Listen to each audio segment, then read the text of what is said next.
Moses receives God's laws. 3 months after the Israelites had left Egypt, they came to the sacred mountain of Sinai, where the Lord had appeared to Moses in a burning bush many years before. And the Lord called to him now from the top of the mountain, and Moses went up to meet him. The Lord gave Moses a message, saying, "You have seen what I did in Egypt, and how I carried you here on an eagle's wings. If you obey me fully and keep my covenant, then out of all the nations you will be my treasured possession. Although the whole earth is mine, you will be for me a kingdom of priests and a holy nation."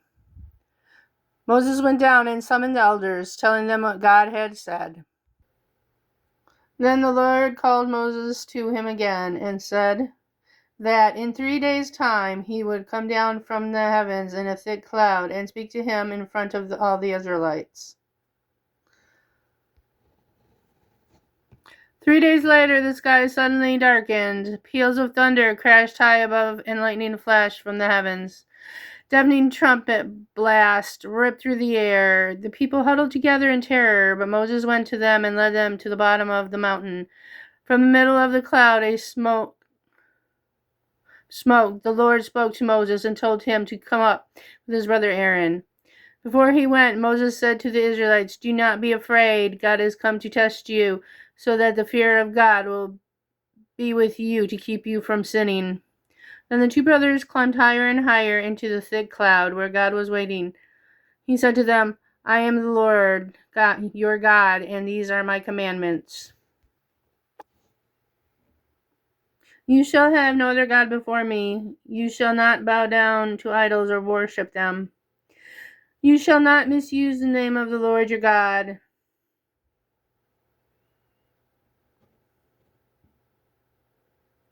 Remember the Sabbath day to keep it holy. Honor your father and your mother.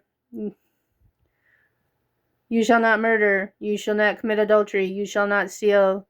You shall not give false testimony against your neighbor. You shall not covet your neighbor's house, or his wife, or his belongings."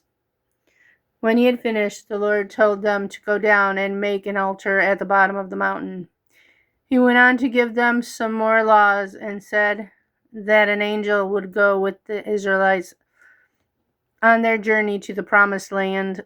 Moses and Aaron went back down to their people who had been waiting and repeated the Lord's words. "Everything that the Lord has said we will do," said the people. So Moses wrote all the Lord's words down in the book of the covenant.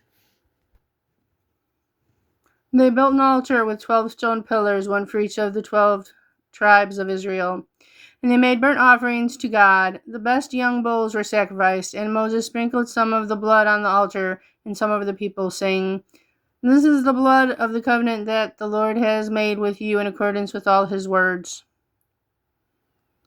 Then Moses and Aaron went up the mountain again. This time they took with them Aaron's 2 sons, Nadab and Abihu, and 70 of the Israelite elders. When they reached the top, God was waiting for them, standing on a beautiful sapphire floor. And God said to Moses, "Come here, and I will give you tablets of stone with the laws and commands I have given you written on them." And Moses went into the cloud and stayed on the mountain for 40 days and 40 nights.